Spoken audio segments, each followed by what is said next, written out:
Okay, all right. Well, happy Tuesday, everybody. Welcome, welcome. I'm just going to introduce our session today and then, yeah, we'll get started and hopefully have a really interesting, informative, and fun session and discussion.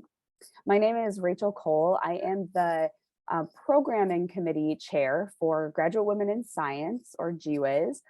And a little introduction to GWIS, if you are not very familiar. Graduate Women in Science is a national, actually international. We have a couple of international chapters that are really engaged, which is awesome. So it's an organization that has over 30 chapters in, local chapters where people come together in person, but we also do a lot of stuff online. And we're an organization that was founded in 1921. So we've been around for over 100 years. We just celebrated our 100-year anniversary last year. And the goal of Graduate Women in Science, like many things, has evolved over the years. But the goal is really to support people who have previously been underrepresented in sciences. Initially, we were really focused on women, and we are working to be an inclusive organization, providing fellowships, providing mentoring, providing professional development, providing fellowship, friendship through science. So our goal is to engage people, connect them locally and nationally and internationally, and really empower scientists in their fields and improve the experiences of scientists in their careers all throughout. So anybody can join. We have, undergraduate affiliate membership also, but anybody can join and then stay connected throughout their career. So you don't have to stop being a member once you, get your PhD or something like that. So if anybody has questions about Graduate Women in Science at any point, feel free to reach out to me. My email is cole, C-O-L-E, @gwis.org. And I'm in charge of hosting programming. So mostly virtual events like this that can provide professional development and also some things like book clubs or other types of discussions or film screenings. So lots of cool events, and I'm always happy to take any ideas if you've got ideas for events. Okay, so we'll get started. I'm going to introduce Heinz Plaumann. He is our featured speaker today for our Lunch and Learn. And I think it's going to be a really interesting talk. And then you're welcome to ask questions anytime. You can type in the chat, or we'll do a Q&A at the end. And you'll be welcome to turn your video and mic on and chat so we can have a discussion. But Heinz is a career coach and advisor, and I think he's got really interesting ideas to share with us and to inspire us today. So Heinz, I'll let you take it from here, and thank you so much for being here. Thank you so much. I am delighted, honored, pleased, and excited to be here for this talk. I'm going to start. You shouldn't come to a meeting without an agenda, because meetings tend to drag on, and the agenda is the roadmap. So I scribbled an agenda. I'm going to be working off of this flip chart here. I know you can't read it because it's small, but the first thing is, who am I? So I'm going to talk a bit about me, how selfish, but you need to know who I am so I gain some credibility. Do I need to listen to this guy, or can I just shut it off? Then I want to talk about success. What's it to you? What's it to you is the colloquial way I put it. And then how to. And then let's talk about some key tools and then next steps. My own background, my elevator speech, people say it's okay. You can learn something from it, perhaps. I have advanced degrees in chemistry and chemical engineering. People say, yeah, so you're kind of schizophrenic, right? I don't care about that. I spent the majority of my adult life working in industry. Globally, I worked in Canada, in Germany a couple of times, in North Carolina, and now I'm calling to you right now from the greater Detroit area in Southeast Michigan. And one of the skills that we're going to talk about is networking, not so much in this particular talk. There's a subsequent session, I believe, after Christmas. It's going to be about networking. But one of the things that we can do is we can count on other people to help us grow our careers. I'm going to brag on a few books here. This is a book called Green Chemistry, Alternative Energy, and the co-editor is a guy named Mark Benvenuto that I met here. There's a book about career planning by the ACS. The ACS is an excellent resource for things like that. Another one of their books on career planning. Don't worry, it's going by fast. I'm not here going to read them to you. Here's a textbook that I wrote with that same co-author, Mark Benvenuto. So my network has allowed me to do things I normally wouldn't have done. It was never in my vision, in my goal, to write a textbook until Mark and I talked and he said, hey, why don't we write a book about this? Let's talk about success. The first thing to do is establish, what is success? What is success to you? There are a couple of pieces that I'm going to share with you. The famous UCLA basketball coach, John Wooden, said success is the peace of mind that we get knowing. That's really soft, fuzzy stuff. Peace of mind. I want to talk about like my career and becoming a manager and publishing papers if I go into academia. He says it's the peace of mind that we have knowing I've done the best that I could. I have become the best that I could. And I'm going to leave the best that I can for others so that they too can become the best people that they can become. So Wooden's, again, it's really soft and fuzzy stuff, but so important. That stuff that's deep inside of you. Sometimes the Post-it notes don't stick well, but that's 3M's problem. Dale Carnegie, I suggest people read even his old book from the early 20th century, How to Win Friends and Influence People. He says success is get what you want. Happiness is want what you get. So something that we need to do is chew into our deepest innards here and say, what do I really want out of life? A couple of stats. You only live about 4,000 weekends. Oh gosh, well, that's dark and cloudy. Well, think about it. 4,000 weekends, about 80 years. So what are you doing this weekend? Spend it in the lab or having fun or doing something or helping somebody else? You only live about 4,000 weekends, but your career, I don't know if you can see that, your career is about 80,000 hours. So you're going to work a lot. It's going to take up the majority of your adult life is working of that 4,000 weekends that you are going to be living. So the kinds of things that we want to talk about are, what are the things that I should be focusing on in my life? I'm going to show you a Venn diagram of the kinds of things that we can look at. This is a piece of plexiglass. It works well. I can write in here and erase stuff. 3 circles. The first one here is find something that you love and are passionate about. You would do it without getting paid. I'm so excited about doing this kind of work, of working with people or working in the lab, getting results, having ideas, stuff you are so passionate about.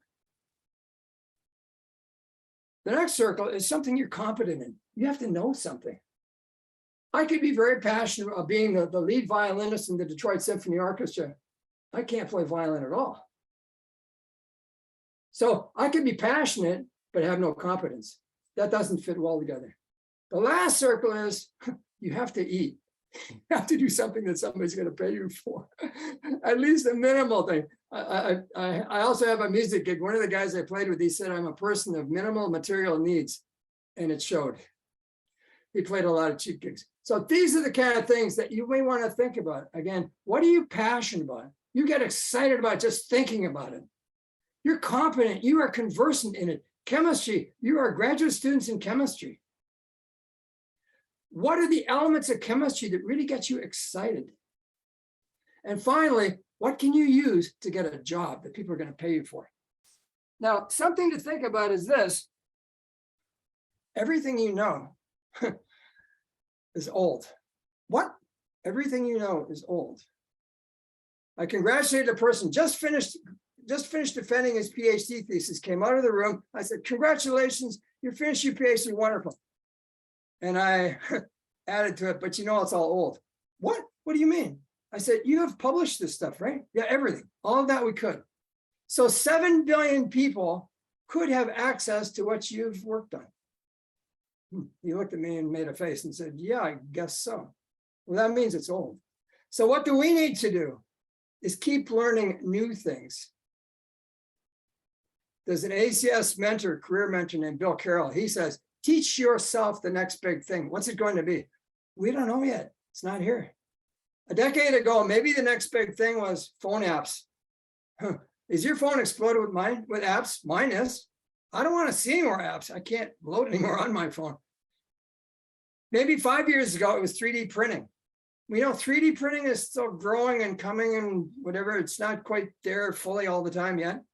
What's the next big thing going to be? We don't know. That's part of us learning new things. So these are the elements that I talked about. So how are you going to find out what the next big thing is? How are you going to learn anything? Ask, ask, ask, ask, ask, ask, ask, ask, ask, ask. There are lots of people around you that know lots of things that we can't even imagine. And you can put on a humility hat. It's funny, when I was teaching this one course, I told the students, I put on my stupid hat. Oh, Dr. Plaumann, come on, come on. I said, it's basically humility to say, you know stuff I don't know. And in some ways, some of the students were surprised. They said, well, gosh, you're Dr. Plaumann, the professor here. And I said, don't kid yourself. I don't know everything. The fact that I have a PhD, does that mean I'm smart? Maybe. Does it mean I can work hard? Maybe. Does it mean I have tenacity to get out of school? Maybe. So don't assume too much. So ask people things. Say, I don't understand that. You can do it with full humility, and people would love to tell you stories and answer your questions. Here's something I don't understand. Can you explain that to me, Rachel? I don't understand what it's like there. Tell me something. And then I can start learning things from you. And then once you do that with humility, people are very open to tell you things. People love to talk about themselves and things they know. So ask, ask, ask, ask. That's part of the how-to. You're probably wondering, where is this guy getting all these Post-it notes? I have a pad of paper that's got all my Post-it notes on it. So a couple of those skills that we should demonstrate. First one I said is humility. Be humble. You don't know everything. Nobody knows everything. But you can learn from others by asking them what they know and you don't. And people, would you not answer that question if somebody said, hey, I don't understand that. Can you explain that to me? Wouldn't you answer that question with a little bit of arrogance and say, hey, I'm teaching somebody? Be humble when you ask those questions. Be curious. Again, I don't know everything and I don't understand everything, but I would like to know more. I want to have a life fully lived, not just a career that's really successful. We talked about success. Every one of us needs to reach inside here and say, what's success to me? What's that going to look like? But I want to learn more. And I'm notorious for this. I will ask anybody anything, almost anywhere. Almost anywhere. So the phrase that I use is be a learn-it-all, not a know-it-all. Nobody likes a know-it-all. I know it all. First of all, they're wrong, they're lying. And that doesn't set the basis for a good conversation. So you're better off to say, I want to learn from you. You know something I don't know. Let's talk about sharing the stuff. So those are some of the things about how to conduct conversations with people. But some of the skills that you're going to need, some of these tools you're going to need, this is almost an answer to the how-to, not completely, but just how to interact with people. The elevator speech has to convey two things. The first thing, I know something. I'm competent in something. So I would, as I shared in my elevator speech, I have degrees. I've got a PhD in chemistry. I went to work in industry for a number of years. I went back to get a master's degree in chemical engineering.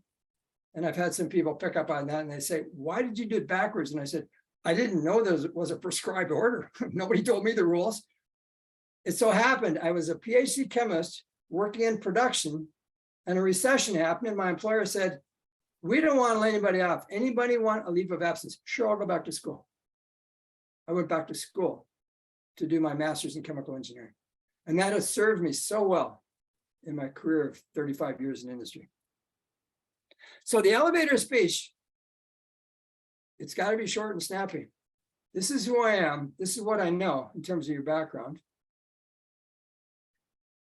these are the kind of things I've done, not a list of, not your resume. Don't read your resume and say, I have worked in teams, we've succeeded, we've done some things like that. Just a couple of have-dones and some can-dos. Focus more on the can-dos than the have-dones. And then finally, what can I do to help you? Because again, if you come in and say, I know stuff, I'm successful. Yeah, you know, people don't really care about that. What they want to know is, what can you do to help me?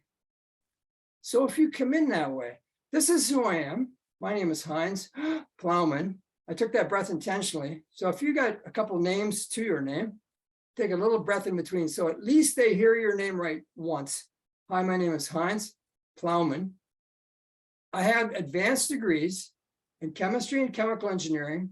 That paints kind of a frame for you, a picture frame. And now I start putting some things into it. I've worked in industry a long time, globally, mostly in leadership roles. I've been successful in terms of, I've got over 40 conference publications and stuff like that, and 25 patents that are all expired now. They were good inventions, then they're all old and expire. Those are the kind of things that now you can paint a picture of me and say, okay, this guy has a lot of experience, knows some things, and he's been technically successful. I've managed lots of groups. Most of my experience was in leadership positions. So in the elevator speech, you have to convey first, I know how to do something. I have some competence.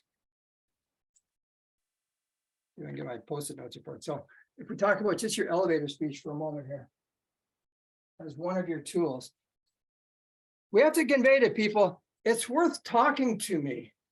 I'm competent enough that we can carry on an intelligent technical conversation if that's the topic. We can have a discussion about alternative energy if that's something that is of interest. We can discuss these things to show some competence.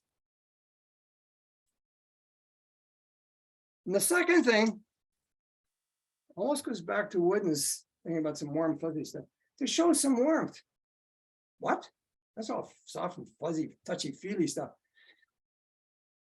In your elevator speech, it's very useful to say, to make that offer. How can I help you? How do people like me help you and your organization succeed? I have worked on teams. I can fit into your organization. That's a key. People want others that fit in. And I think Steve Jobs said something like, we don't want people to fit in, we want new ideas. Yeah. And during that era at Apple, it was very difficult to get jobs and keep jobs. But everybody's different. That was his opinion. Mine is a little different. So what we want to show people is, I know what you need. I can do what you need. I'm competent. And I can do it in a way that helps your team succeed. This is not about me, how smart I am. It's about you and your team, helping your team succeed. The same kind of stuff goes into your resume. Resumes are a lot of fun. I have reviewed, I'll say, hundreds and hundreds of resumes. And what I tell people is, there are two things to think about. One, is it a resume or a CV? Those are two different planets. If it's a CV, the document gets scored by its weight. What? Nobody laughed. Basically, they're looking, how many publications does that person have? How many pages is their CV? Because there they are looking for that kind of contribution to the world of science and the world of knowledge. How many publications do you have? But if you are looking at a resume, say for an industrial or a government position, people are going to read the top inch of your resume. That's all. Well, I dare say these days, people, me included, we're lazy. We don't like to read stuff. We like to see stuff. We like to be entertained by stuff. And if that top inch cannot grab somebody's interest, they won't read on. So in that top inch, it's almost your elevator speech. I have a PhD in chemistry. I have 4 years of success working in industry. Some of the stuff is working in teams that commercialize something. Those are the kind of things that go into the top 4 or 5, say, lines in your resume, the top inch of your resume, because that's all people are going to read. When we have it, all the good stuff comes later. I can't help that. Don't hide it down there. People won't see it. They won't read it. So on your resume, again, that's a very different animal. But it's not that different than your elevator speech, the top part of your resume. And it should be titled something like Summary key skills, something like that, that catches their interest. You can put in there, yeah, I have a degree in blah, blah, I have a PhD in reactor engineering design or something like that. And I've commercialized whatever it is to capture them, that you have some have-dones. Focus also on the can-dos. I've worked on teams. That's one of the things that no one works alone. Wherever you go, and you are experiencing this now, I'm sure, in your academic world, let's say, it's all about collaboration. It's all about working with others. And in fact, there was an ACS survey a number of years ago. They actually worked with the Kelley School of Business to talk about non-technical skills for chemists to succeed. The top one was collaboration.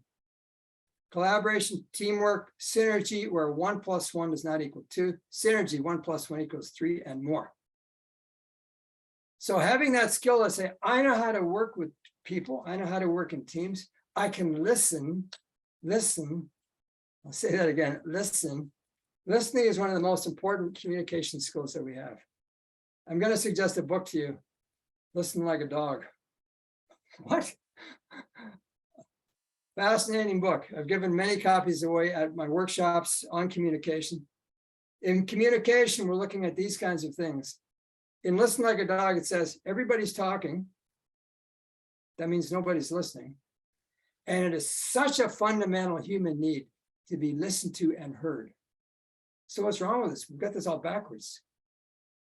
Can't I learn from you? Can I ask you, tell me your story? Tell me your story. I want to know about you and your story. And that's how we can build a relationship that becomes a fruitful working together relationship, by having discussions like that. That leads into the next thing, which is about networking. I tell my students, what you know might get you a job. And I've had this debate with some students. Yeah, but I have a PhD in synthetic organic chemistry. Great.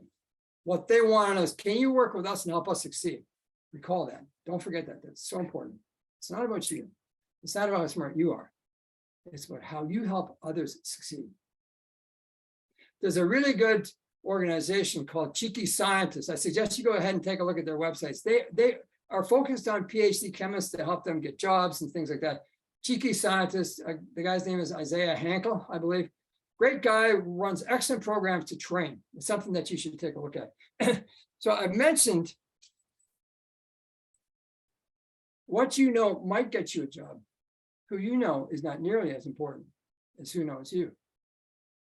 I said that in a workshop and in class. And somebody yelled out, oh, you're just playing with words. No, I'm not. I'm not playing with words at all. What you know, we kind of wear that as a banner. I'm a chemist. I am an engineer. I am this. It's what you learned. But the whole idea behind networking is, it's not who I know. It's who knows me that helps me in my career success. Well, how do I get to people to know me? It's called networking. It's called networking. And it is easier than you think. You don't understand. I'm so shy. I'm so introverted. I tell people, here's a simple script. Even now, as many of you are approaching graduation and starting to think, so what am I going to do next? Find someone somewhere, and we're going to talk about how to look at some of these things. Find someone somewhere that's doing something you might want to do.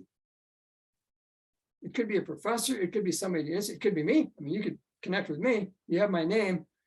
Find me on LinkedIn. Please, I'm going to talk about LinkedIn.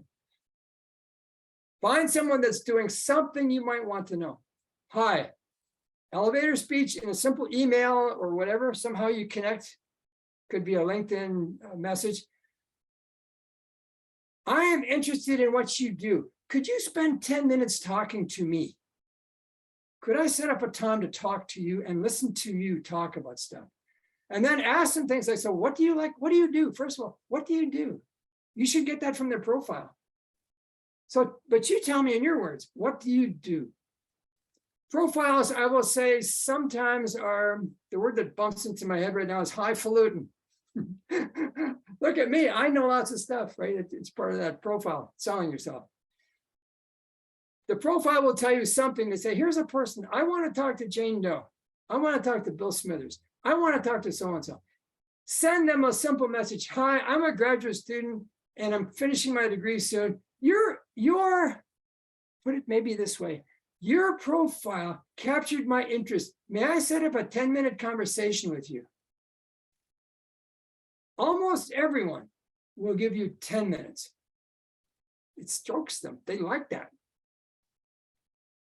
And when you have that conversation, elevator speech, hi, this is who I am. This is what I'm doing. This is the kind of stuff that I'm thinking of doing next. Tell me, and you can orchestrate this. If I would take a piece of paper and write it down, almost like a script. If you're shy, just read the script. Tell me, what do you do? What do you like about it? What would you change about it? Who else should I talk to? When you do that, who else should I talk to? That's an absolute killer. Your network will explode. Because now, if you're talking to Jane, Jane says, oh, you need to go talk to my friend Philip. And you go to Philip and say, well, Jane said I should talk to you. That's almost an entry ticket. So in doing that, those are the kind of things that are very important. I've given talks about using LinkedIn. And people have asked me, they say, so why would I use LinkedIn? Before we started, I was talking about using Facebook. I was not a user of Facebook until about 2 years ago. But using LinkedIn, LinkedIn is the professional place to be present. I'll say to be present. And in that, your profile should not be your resume. You can attach your resume as a PDF. You can attach your resume. Do that too. But in your profile, it should say, graduate student chemistry completing soon, looking for opportunity to use my skills. There's a selling part there that says, I'm here to help somebody else. I want to be available to help somebody. If you just come in and say, look how smart I am, my nose is going to get sore soon. That's not what people want to hear. Why should I use LinkedIn? Well, because of my geek and looking at stuff like this, there are 700 million users of LinkedIn. That's 10% of the human race. You want to miss that? No, you don't want to miss that. I would suggest you don't want to miss that. You want to have a presence there. So make sure your profile has got a professional picture and sells something to say, you know, graduate student in chemistry studying synthetic organic, anxious to use my skills to help somebody else succeed. Something like that. It's got to have that kind of flavor to it. I have to finish soon because we're going to go to questions and answers. So the first thing to do is connect with people. LinkedIn is one place, but you can connect with people everywhere else. Go to a conference, a meeting like this. You guys can all connect with me. If you don't know each other, connect with each other, for goodness sakes. Get to know each other. Connect with folks. And once you go into LinkedIn, write posts. The easiest thing to do is find a post that you like. When you find a post that touches you somehow with useful information and you hit share, now you can add your own content to that. You can start adding your own content to it. And it is as if it becomes your post. Okay. So I mentioned these couple of things. What you know is not nearly as relevant as who knows you, and who you know is almost irrelevant. It's getting people to know you. Now I'm going to show you another prop. This is a pie plate. It has held many wonderful blueberry and apple pies. And I offered this as something that came from the Harvard School of Business in terms of career success. They talk about people, once you get into your career, what are the elements that give you success in your career? This pie model, P-I-E. Your performance makes about 10% of your career success. Only 10%. You mean if I work hard and I bring a lot of good stuff, 10% is all? In their study, about 10% is your performance. The 30% is the impression that you make on others. Your image is your reputation. What comes in the room before you open the door? Your reputation. You want to have a solid image around that. And that's through networking and through being present and things like that.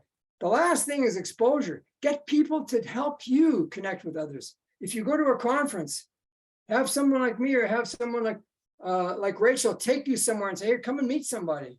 That gives you exposure beyond the other stuff that you would have. So those are the kind of things that are very critical. Your performance, of course, you have to do a good job. The image you create, she's always on time, he's always late, he doesn't know what he says, whatever it is, things like that. First lecture, every course I teach, I give students what I call the big three. Number one, be on time. In our culture, it's the right, respectful thing to do, and it's your reputation. Other cultures in the world, different. You have to be culture sensitive. First of all, be on time. Second thing, do what you say you're going to do when you say you're going to do it. Heinz, I'm going to get you the report on Tuesday. What am I looking for on Tuesday? Your report. You said, it's almost a promise. I want to believe you. But life happens. I can't get it to you Tuesday, it's Friday, okay. Gosh, I spent my adult life in industry. It's almost always okay. Nothing catastrophic happened. But as long as I know, the reason being that if I have an expectation of you being on time, doing what you say you're going to do, and then modifying it if you have to, managing that expectation. If you breach that trust, all of a sudden that becomes an emotional experience for me. It's called disappointment. I can't trust them. They're late, they don't do what they say they're going to do, and they don't keep me up to date. So those are the kind of things that are really critical for us. The last thing I have here is next steps. This is called a CTA, call to action. So what are you going to do now? It's called a call to action. Make sure you have a good elevator speech. And there's tons of stuff. I can send you a little video of working on an elevator speech. Remember, this is what I know. This is what I can do. I have competence. How can I help you? Competence and warmth are the two elements in an elevator speech. Make sure your resume is something people will want to read more than just the top inch. Capture them in the top inch and then let them read further. Connect by LinkedIn as one example. Just connect, connect, connect. Talk, talk, talk. Listen, listen, listen. Ask, ask, ask. It's my last post-it note, I think. Yep. Keep asking. Put on your humility hat and say, I don't understand that. I love it when people say to me, oh, you don't understand. That's a great entry to a conversation. You're right. We're both intelligent people. I don't understand it. Explain it to me so I understand it. Anyways, does anybody have any questions of me? I'm about 5 minutes late on, I've gone overtime, but maybe we started a few minutes late. That's kind of like justifying myself. Sorry for that. Anyways, thank you guys so much. This has been a lot of fun. And I hope I can help you further. This is just the beginning of this relationship with you guys. I didn't know it was called GWIS. Yeah, yes, I think maybe sometimes people say GWIS, but yeah, GWIS is the typical colloquial term for graduate women. Got me when you said it that way, Rich. I thought, gee whiz, yes, yeah. Perfect. I know, it's kind of funny. Yeah. Well, thank you, Heinz. Yeah, that was great. You didn't go over because I took a few minutes to introduce, so that was really perfect timing. But thank you. That was good, and I appreciate the call to action at the end. I'm already like, I really need to update my LinkedIn because it's been a while.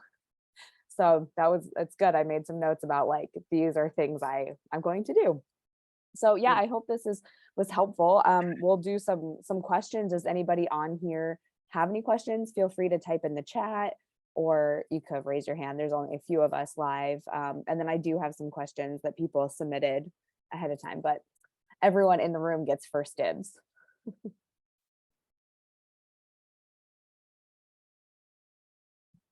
I have one question. I am just curious. So I am on the job market now. I'm looking for academic positions, and most of what is asked for is a CV rather than a resume. But I did get the advice from someone to include that sort of top inch material from a resume. They actually put it in their CV.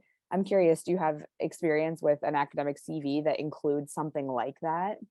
I would put it in there, even with a CV. I jokingly said the way that a CV scores well is by its weight, right? Number of pages. But even with a CV, that top inch is what people are going to see first. That's going to be your first impression, making a first impression on people. And it takes about 3 seconds, like visually, if we were meeting live, it would take about 3 seconds for you to form an impression of me. And what people do, there's actually a book entitled, I think it takes about 3 seconds or something. I think that's the title of the book. What people look at is they look at your head and they look at your feet when they look at you. When they open your CV, top it, well, always send a cover page or the equivalent, because that's really your business card. That's your calling card. Hi, I want you to open my CV. It's attached to. And that should be much like that elevator speech. This is what I'm doing, and this is how I can help you in the job you've posted. Don't make it too long. People don't want to read stuff. Let that go into your CV. But the top inch, Rachel, as you said, I think that's a critical thing to say. These are my main skills. This is how I've worked in teams. This is how I've succeeded. This is how I can help you for the job you've posted. Yeah, I think that would be useful to add. I think I'll add that in. This is also good for thinking about an elevator talk, because in my experience, I'm always like, oh yeah, my elevator talk is short enough. Mine is never short enough. I always just go on and on and on. So I need to work at just like tightening it up. A suggestion is practice, practice, practice. Practice doesn't make perfect, it makes permanent. So, and that's where you can write it out and read it to yourself. Look in the mirror and read it to yourself. Again, this is who I am. This is what I know. Just a couple of have-dones and can-dos, and then make that offer. How do I help? How do people like me help you? How do people like me contribute to your success and your organization? Where do they go? Things like that. Leave some questions there. You can write it out and rehearse it by reading it aloud, practicing whatever it is. And brevity is the key, because again, people want to hear themselves speak, not you. So they don't want to hear me. They want to hear you, right? Yeah. We're all selfish that way. Yeah, I need to practice.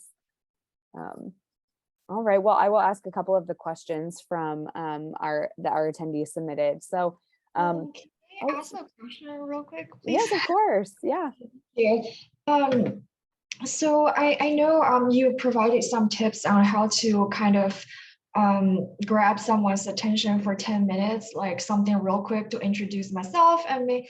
But how do we kind of develop more of a long-term kind of relationship from there? Like everybody can give me 15 minutes, but what if I find, their information really useful, or I really like them and I want to learn more about them? How do I go from there? Okay.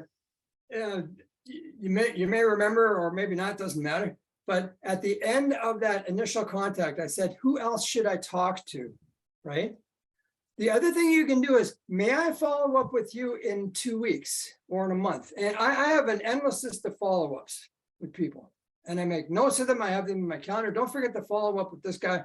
I was supposed to have a Zoom meeting today with somebody in Alabama. I set up the Zoom meeting, and then he just wrote me and said, oh, no, I can't do it. So all I did was I moved it 2 weeks. 2 weeks is long enough. If you say, may I call you next week? People are crazy busy. We're crazy busy. But if you say 2 weeks, for many people, 2 weeks is like an eternity. And that gives you permission.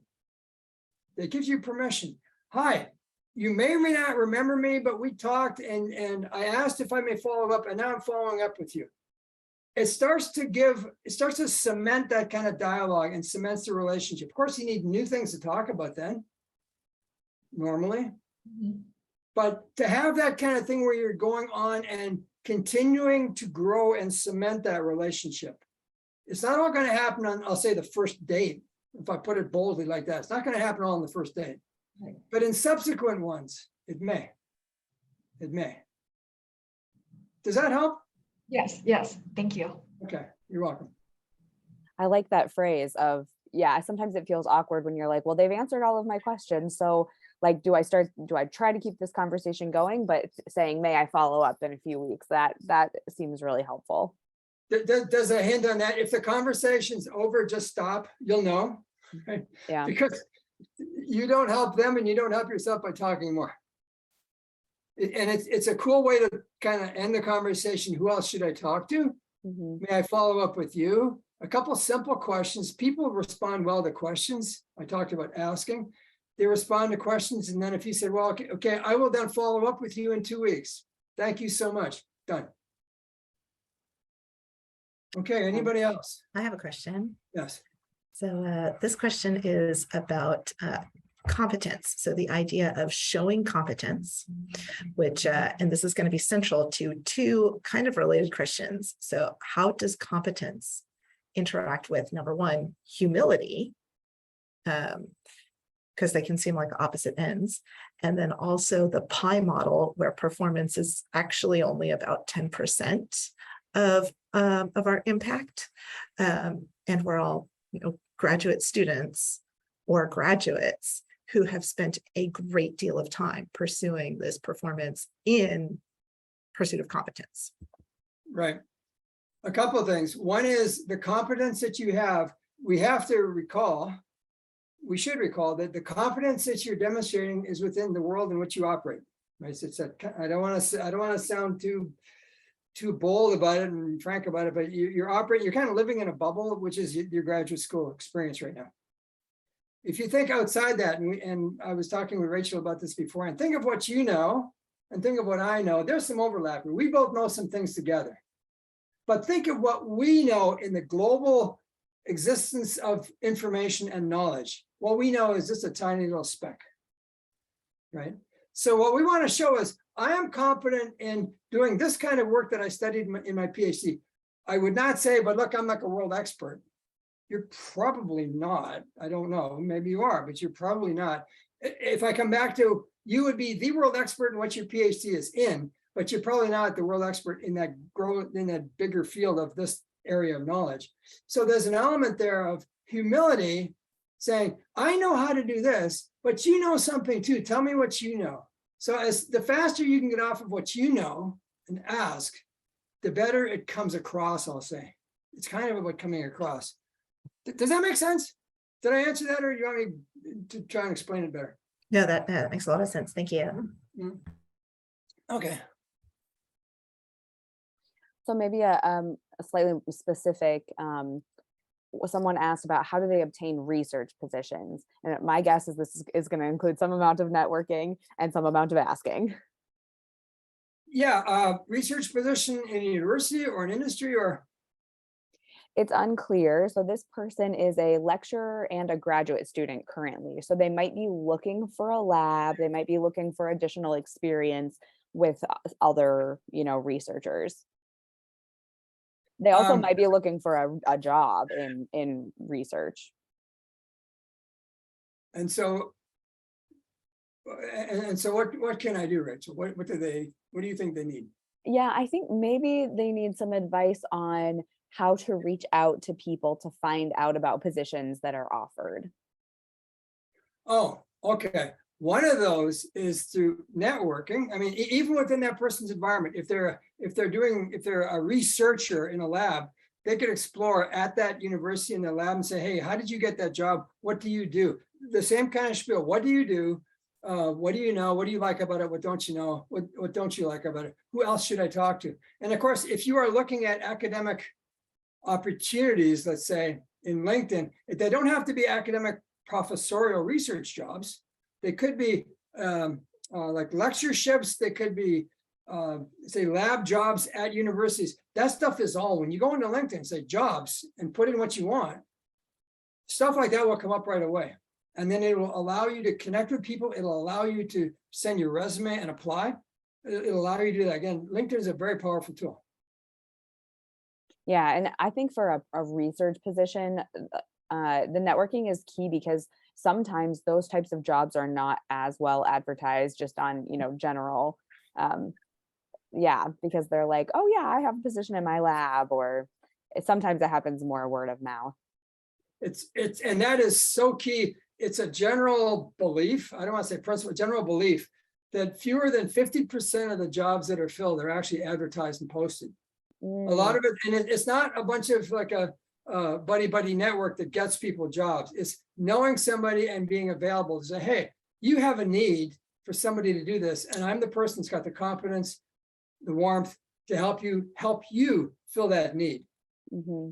again, it's not just networking through, again, as I said, like a facetiously as a buddy system to say you talk your way into a job. You make yourself available to positions so that people know, hey, I'm looking for something. What do you need?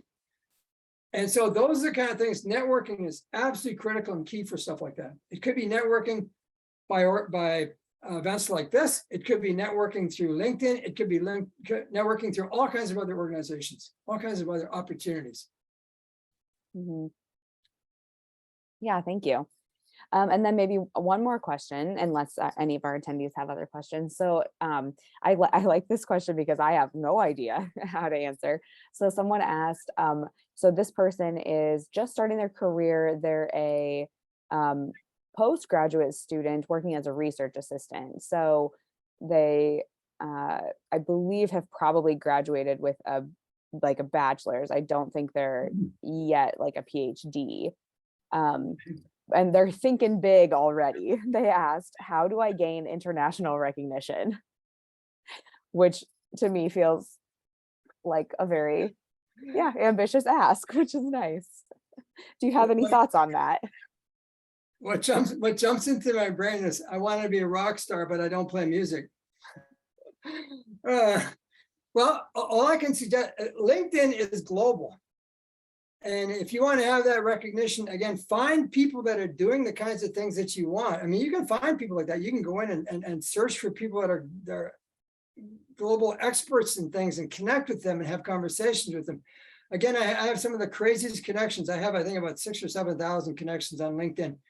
And I get laughed at by my spouse of over 40 years. She said, you don't know anything about these people. Why are you wasting their time? I can tell you something about pretty well every one of the connections. This person here is a jazz guitarist in Great Britain. I can tell you what kind of guitar he has, what kind of amplifier he uses, but he's also a chemist. Why is that important? It's not. Other than I know the person and he knows what I have. So it's a matter of going in and choosing how to search for things. And that's a totally different skill. How do you search for things? Are you looking for that needle in a haystack? Well, I hope not. Then you need a powerful magnet to find it, right? But those are the kind of things that come out of practicing searching in LinkedIn to say, okay, I'm looking for something like this. And when you go in and look at jobs, or you can just go and search for people by name or by areas, you can search for them. And that's just a matter of practicing and setting aside enough time to do it.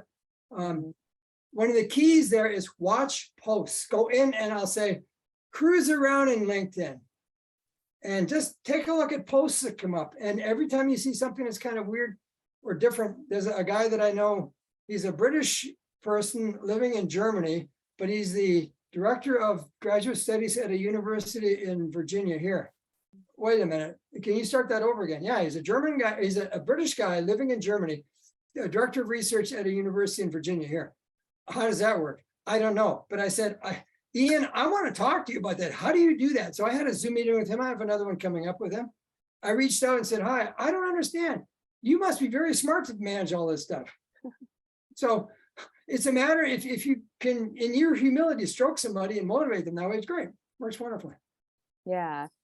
Yeah, that's good. I mean, it is amazing the tools that we have today with LinkedIn being international. Yeah. It's just, I think international recognition and knowing people, that's such a great tool for it. Yep. And I also think if this person who asked this question, if they, join a graduate program or, in my experience, international conferences are such a great way because you automatically have access to a lot more people. They're difficult to get to, and you can't go to that many because of, it can be cost prohibitive. But if you can make it to one international conference, and put all of your networking power into that kind of conference, that seems really valuable. Even if you go to the ones in North America, many of them are indeed internationally represented participants. I just came back from an American Chemical Society meeting. People all over the world. A person that I worked with closely at Wayne State University here in Detroit, she now lives and works at the University of New South Wales in Australia. And she posted something on LinkedIn, hey, I'm at the conference. Hi, let's go have breakfast. So I connected with her and with some other folks through her. Again, if you can get over that, but you don't understand, I'm shy. We're all shy. we all have this limitation and say, I don't want to talk to everybody, but that's okay. But we can kind of target and say, I think this person can do something for me and I can do something for them. If you just come in and say, do something for me, doesn't sell well. Who gets hired? People we know and people we like. How do they get to know you? A resume is part of that. An interview is part of that. How do they get to like us? That's that warmth that I talked about. Presenting yourself as humble, as inquisitive, as asking questions and wanting to learn. Yeah. Okay. Great. All right. Well, anybody else here have any final questions? I think this has been really, really interesting, really valuable, and has given me a little kick to do some things to head toward my career success. Call to action. Yeah. Yeah. Okay. Thank you guys so very much. Heinz, thank you so much for your time. I really appreciate it. And I liked your Post-it note and your agenda on the paper. It's a fun way and an engaging way. I'll add to that. I have done this when COVID first broke out. I would put these. This is like a Post-it note flip chart. I put these on the wall in my garage, and put my computer with the camera on the roof of my car. And it worked. Well. It's all a matter. Just be creative. Say, so what do I have to do to make it work? So, anyways, thank you guys very much. Honor, delight, privilege, and fun. Yeah. Great. Thanks so much. And yeah, we'll be in touch and do more events with you. Okay. All right. Any topic will work. Great. Thank you guys so much. All right. Thank you. Take care. Have a good day, everybody.